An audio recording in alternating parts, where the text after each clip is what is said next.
Hi friends, నేను ఇక్కడ వంట చేస్తున్నాను. ఇప్పుడు కొంతసేపు ఉంటే చేస్తాను. వాడు తిక్కేది అయిపోయినాక అత్తను. అంతే ఫ్రెండ్స్, బాయ్.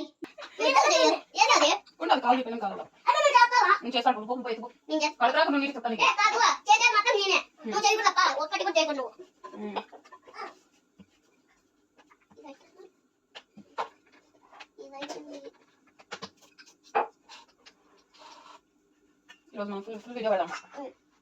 రేపు ఉంటారా మీరు? రేపు ఎప్పుడు పోతారు? రేపు మధ్యాహ్నం. రేపు పొద్దున్నే హెడ్ చేస్తా. సరే, రేపు పొద్దున్నే బిక్కి లేచి వచ్చి హెడ్ చేస్తా. Good boy. వాడు గలీజు ఎట్లా చేసినాడో చూడు. వాడంతే గలీజు. కాలేదు అదే వంట చేస్తాను. వాడంతే గలీజు చేసినాడు, అంతే కట్టకుండా